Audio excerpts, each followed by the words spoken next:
Syracuse women's ice hockey freshman Madi Beishuizen started playing hockey when she was just 4 years old. From there, I had always just strived to play at the highest level in my age category. It became real to me in a second year Bantam that, I'm not too bad at this, and maybe I could go farther than just playing midget hockey one day.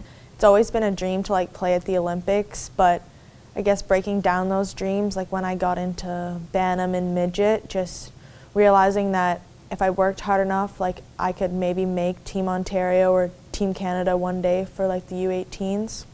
And Madi's hard work paid off. 2 weeks before the Canada Winter Games in 2019, she was added to the Team Ontario lineup. Getting to be one of the lucky ones to be on the Canada Winter Games team, it almost felt like you were at the Olympics. It made your dreams of playing at the Olympics maybe one day be bigger. Dreams of playing at the Olympics wasn't the only thing Madi came home with from the Canada Winter Games. Just 2 days after coming home, she woke up in the worst pain of her life, which sent her to the hospital. I'd never been hurt before, maybe a minor bruise or bump along my my career, but this is real. I'm strapped down in an ambulance. I have my mom riding beside me, and it's real. Everyone's freaked out, and I don't know what to expect, and I don't know what's going to happen when I get there. A doctor came in and introduced himself, and I kind of went, because he said who he was and where he was from, and he said he was from pediatric oncology, and I kind of went, oh, but Madi's here for her back. And he's like, yes. He says, I think we've ruled out back issues, and her elevated blood tests and whatnot show us that it's probably far more severe than that.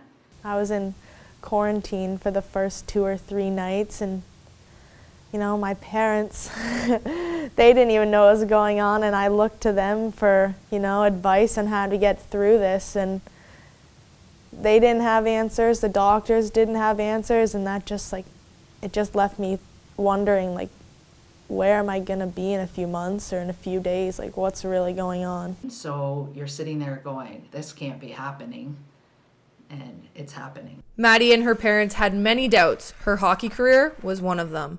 What do I even do? What is my life without hockey, and what are my next steps? If I can't play hockey, then what am I supposed to do now? Madi was diagnosed with acute lobar lymphonia, which was an abscess that took up 1/5 of her kidney. Madi knew she had a long road of recovery ahead of her. What if I get back on the ice and not know what I'm doing?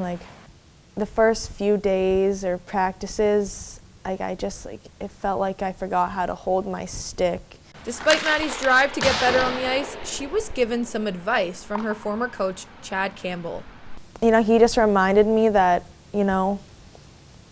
this is your life. Hockey's just one little part of who you are, and you need to focus on your health. And, what's best for you right now is focusing on your health and getting better so you can live, go off to Syracuse next year and live out your dreams instead of rushing the process of getting better. And, you don't take care of it right now, you might not be able to go to Syracuse next year.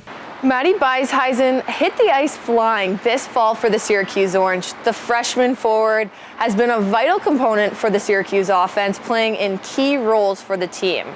So far this season, she's tallied 3 goals and 10 assists. With many more to come, Madi has a bright future ahead of her at Syracuse.